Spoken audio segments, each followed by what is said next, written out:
యేసుక్రీస్తు మాట్లాడగా కూడి వచ్చిన మీకందరికీ మరొకసారి ఉదయకాల శుభాకాంక్షలు తెలియజేస్తూ ఉన్నాను. ఇటు అవకాశాన్ని కల్పించినటువంటి దేవాలయ దేవునికి, అదేవిధంగా కాలేజీ యాజమాన్యానికి ప్రత్యేకమైనటువంటి వందనాలు తెలియజేస్తున్నాను.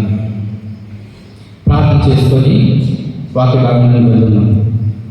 మహాపరిశుద్ధ ప్రేమమైన జీవం కలిగిన మా దేవ, నీ ఘనమైన శ్రేష్టమైన వందనాలు స్తోత్రం చెల్లించున్నాం తండ్రి.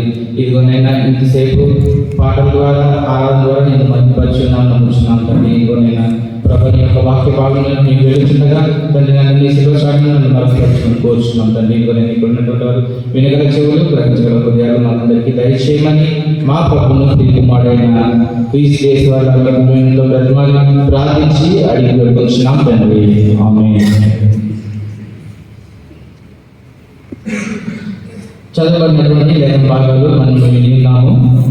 పాత నిబంధన గ్రంథం నుండి నిర్మాకాండము 13వ అధ్యాయము 11వ వచనం నుండి 16వ వచనం వరకు, అదేవిధంగా నూతన నిబంధన గ్రంథం నుండి అపోస్తల కార్యాల గ్రంథము 22వ అధ్యాయము 17 నుండి 27 వచనాలు, అదేవిధంగా ఉత్తర పత్రిక కీర్తనగా 2వ కీర్తన చదవగా విన్నాము.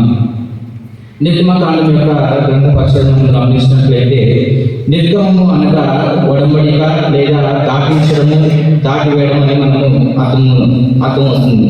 దీనిని హీబ్రూలో షెమ అని అంటారు, గ్రీకులో ఎక్సోడస్ అని అంటారు. దీనినే ఇంగ్లీష్లో ఎక్సోడస్గా పేరు పెట్టడం అనేది జరిగింది. తెలుగులో దీన్ని ఏమంటారంటే దాస్య జీవితం నుండి విడుదల అని అంటారు. ఇది నిర్గమకాండము ఇది ఇశ్రాయేలు ప్రజల చరిత్రలో అత్యంత కీలకమైన సంఘటన వివరిస్తుంది. ముఖ్యంగా ఐగుప్తు బానిసత్వం నుండి దేవుడు తన ప్రజలను విమోచించే విధానం అదేవిధంగా మోసే నాయకత్వము మరియు నిబంధన ఈ గ్రంథంలో మనము చూడవచ్చు. ఇది క్రీస్తు పూర్వము 13 లేదా 15వ శతాబ్దంలో రాయబడిందని పండితుల యొక్క అభిప్రాయం. దీని యొక్క ప్రధాన అంశాలు ఏంటి అంటే విమోచన, దేవుని యొక్క సన్నిధి, న్యాయకత్వం అనేది నిర్గమకాండం యొక్క ప్రధానమైనటువంటి అంశాలు. సాంప్రదాయకంగా మోషే రాశాడని క్రైస్తవ విశ్వాసులందరూ విశ్వసిస్తాము. కానీ ఆధునిక బైబిల్ పండితులు, థియాలజికల్ స్టూడెంట్స్ ఉన్నటువంటి మనము సోర్స్ లో ఉన్నటువంటి జే సోర్స్ నుండి వచ్చిందనేది అభిప్రాయం. ఇంకా అపోస్తల గ్రంథం యొక్క గ్రంథ పరిచయాలు గమనించినట్లయితే ఈ గ్రంథము యేసుక్రీస్తు ఆరోహణం తర్వాత పరిశుద్ధాత్మ శక్తితో సంఘము ఎలా ప్రారంభమైంది, ఎలా విస్తరించిందో వివరంగా మనకి తెలియజేస్తూ ఉన్నది. ఇది 4 సువార్తల కొనసాగింపు గ్రంథంగా ఉంటుంది. కానీ లూకా సువార్తల కొనసాగింపు గ్రంథంగా దీన్ని పరిగణింపబడుతుంది. ఈ గ్రంథం ఆ వైద్యుడైనటువంటి లూకా రాసినట్టుగా మనము చూడవచ్చు. ఇది గ్రీకు శకం 60 నుండి 62 మధ్యలో రాయబడింది. ఇందులో ముఖ్యంగా మనం చూసినట్లయితే పరిశుద్ధాత్మ యొక్క కార్యము, సాక్ష్యము, సంఘ ఆరంభము, అన్ని జనుల మధ్య సువార్త సేవ గురించి ఈ గ్రంథము చెప్పబడింది. ఈరోజు చదవబడినటువంటి లేఖన భాగం నుండి దేవుని యొక్క ప్రేరకం ద్వారా నేను ఏర్పాటు చేసుకున్న అంశం ఏమిటంటే విమోచన గురించిన సాక్ష్యము, టెస్టిమనీ ఫర్ రెడెంప్షన్. అసలు విమోచన అంటే ఏంటి, సాక్ష్యము అంటే ఏంటి అనే విషయాన్ని మనము తెలుసుకుందాం. మొదటగా విమోచన అంటే ప్రతి మానవుడు తమ జీవితంలో ఏదో ఒక బంధకం చేత బాధపడుతూ ఉంటారు. అలాంటి సమయంలో ఆ వ్యక్తి ఆ బంధకం నుండి విడుదల కోరుకుంటారు. దానినే విమోచన అని అంటారు. ఒక వ్యక్తి మానసికంగా కానీ శారీరకంగా కానీ వేరొక చేత బంధింపబడడం, అలాంటి సమయంలో ఆ వ్యక్తి కోరుకునేదే విమోచన. ఉదాహరణగా మనము చూసినట్లయితే అణిచివేత నుండి మనం విడుదల పొందడం, లేదా భయము మరియు నిరాశ నుండి విడుదల, ఇలాంటి ఉదాహరణలు మనము చెప్పవచ్చు. ఈ విమోచన అనేది ఎవరి ద్వారా జరుగుతుంది అని మనం చూస్తే చదవబడినటువంటి లేఖన భాగం ప్రకారము దేవుడే ఈ విమోచన కలుగ చేస్తాడు అని తెలియజేస్తూ ఉంది. ఇక రెండవదిగా చూస్తే సాక్ష్యం.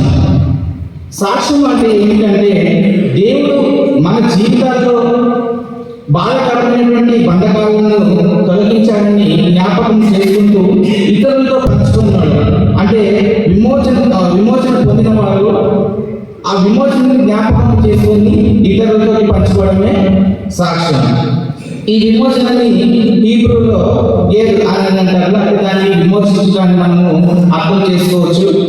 గ్రీకులో అపోలగెటిస్ అని అంటారు, ఇంగ్లీష్లో రిడక్షన్ అని అంటారు. అదేవిధంగా సాక్ష్యాన్ని మనము గమనించినట్లయితే హీబ్రూలో ఎదుర్ అని అంటారు, గ్రీక్లో మార్టోరియా అంటే వాంగ్మూలం లేదా సాక్షి అని అంటారు, ఇంగ్లీష్లో టెస్టిమనీ అని అంటారు. ఈ విమోచన గురించి ఓల్డ్ టెస్టిమెంట్ స్కాలర్ జాన్ గోల్డెన్గే అనేటువంటి పండితుడు ఏం చెప్తూ ఉన్నాడంటే, విమోచన అనేది దేవుని స్వభావం నుండి ప్రవహిస్తుంది అని చెప్పబడుతున్నాడు. Redemption is an expression of God's faithful character అని ఇక్కడ గోల్డెన్గే చెప్పబడుతున్నారు. అదేవిధంగా న్యూ టెస్టిమెంట్ స్కాలర్ అయినటువంటి రుడల్ఫ్ బర్ట్మన్ అనే అతను కూడా ఈ విమోచన గురించి ఏం చెప్తూ ఉన్నాడంటే, విమోచన అనేది ఒక మన అంతర్గత జీవన మార్పు అనే విషయాన్ని రుడల్ఫ్ బర్ట్మన్ అనే స్కాలర్ మనకు చెప్తూ ఉన్నాడు. వీటిని ఆధారం చేసుకొని నేను ఏర్పాటు చేసుకున్నటువంటి ఉపాంశము God is an intervening God, అంటే దేవుడు జోక్యం చేస్తున్నటువంటి దేవుడు. God is an intervening God. చదువుకున్నటువంటి లేఖన భాగంలో నిర్మాకాండంలో మనం గమనించినట్లయితే ఇశ్రాయేలీయులు వారి జీవితంలో దేవుడు జోక్యం చేసుకుని విమోచనని కలుగజేశాడు. విమోచన అనేది మానవ ప్రయత్నం కాదు, అది దైవికమైన జోక్యం మాత్రమే అని తెలియజేస్తుంది. ఆ విమోచనని జ్ఞాపకం చేసుకుని దేవుడు మనకు చదవని లేఖన భాగం ద్వారా ఆజ్ఞాపించినట్టుగా మనము చూడవచ్చు. అది 16వ వచనంలో మనము గమనించవచ్చు. అంటే ఇక్కడ ఆ 16వ వచనంలో ఏం చెప్పబడుతుందంటే, ఇశ్రాయేలీయుల బానిసత్వం నుండి విడుదల పొందిన తర్వాత వారి యొక్క కుమారులు మనకు ఎందుకు ప్రథమ ఫలాన్ని అర్పించాలి అని వారి కోసం చేసిందవచ్చు. బహుశా అడిగినప్పుడు వారి యొక్క సాక్ష్యాన్ని అక్కడ పంచుకున్నట్టుగా, మేము ఇంతకాలం బానిసత్వంలో ఉన్నాము, అందుకే ప్రథమ ఫలాన్ని మేము అర్పించుకోవాలని అనుకున్నాము, దేవుడు ఈ విధంగా మాకు విమోచన కలగచేశాడు అని బహుశా వారు సాక్ష్యం చెప్పుకున్నట్టుగా మనము చూడవచ్చు. అదేవిధంగా నూతన నిబంధన పాఠ్యభాగంలో అపొస్తలుల కార్యముల 22వ అధ్యాయం 15వ వచనంలో పౌలు దేవాలయంలో ప్రార్థనలో ఉన్నప్పుడు పౌలు కూడా దేవుని జోక్యం చేస్తున్నట్టుగా మనము చూడవచ్చు. అతని జీవితంలో గొప్ప దిశను మార్చినట్టుగా మనం చూడవచ్చు. దీని ద్వారా మనకు తెలిసే విషయం ఏంటంటే, దేవుడు చరిత్రలో జోక్యం చేస్తున్నాడు, వ్యక్తిగత జీవితంలో కూడా జోక్యం చేసుకుంటూ ఉంటాడు. పై రెండు సంఘటనల ద్వారా మనకు తెలిసినటువంటి విషయం ఏంటంటే, దేవుని యొక్క జోక్యం లేకుండా విమోచన అనేది అసాధ్యమైన విషయం మనము తెలుసుకోవాలి. పౌలు జీవితంలో దేవుడు జోక్యం చేసుకున్న తర్వాతనే విమోచన కలిగింది. ఆ విమోచన గుర్తుగా పౌలు పెద్ద గొప్ప సాక్షిగా మారాడనే విషయాన్ని మనం మొదటి ఉపాంశంలో మనము చూడవచ్చు.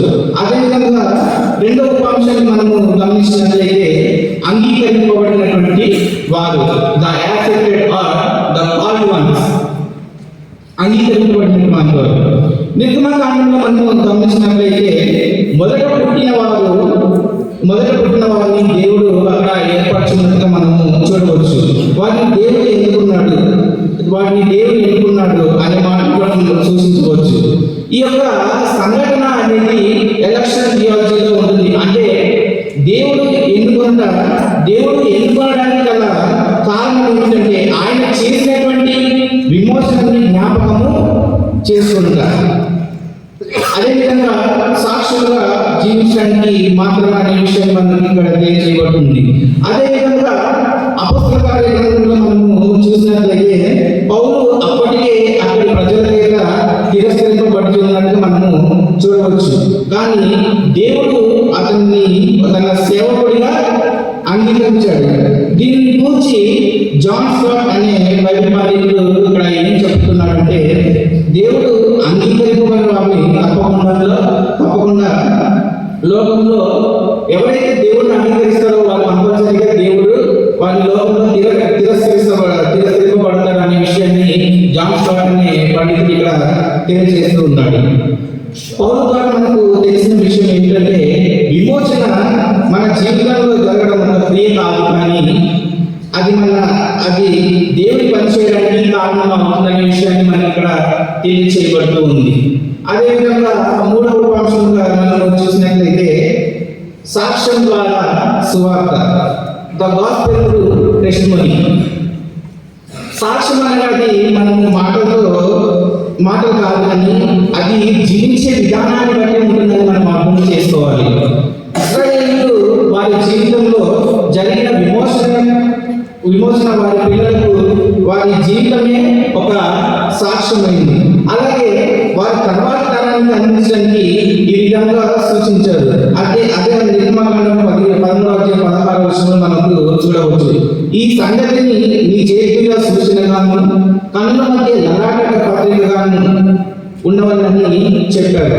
అంటే వారి యొక్క జీవితం అనేది ఈ సాక్షి సువార్త ద్వారా తర్వాతి కాలానికి అందించబడుతుందని భావన ఉండవచ్చు. అదేవిధంగా కొత్త నిబంధన పాఠ్యభాగం చూసినట్లయితే దేవుడు పౌలు జీవితంలో చేసినటువంటి విమోచన సాక్ష్యాన్ని పౌలు ఎల్లప్పుడూ జ్ఞాపకం చేసుకుంటూ అన్ని జనులకు తన సాక్షి జీవితాన్ని సువార్తగా అందించినట్టుగా మనం ఇక్కడ గమనించవచ్చు. ఇక ముగింపుకు వచ్చినట్లయితే ప్రస్తుత కాలంలో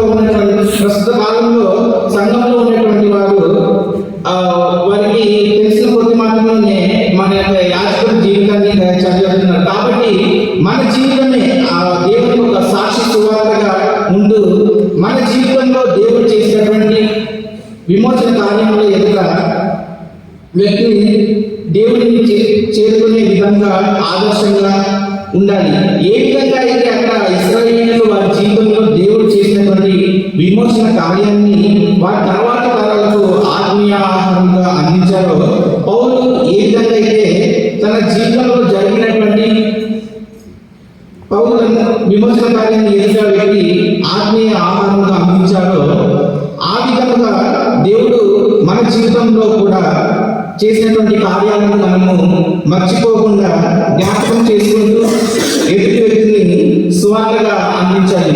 ప్రియమైనటువంటి వాళ్ళ ఒకసారి మనము జ్ఞాపకం చేసుకుందాం.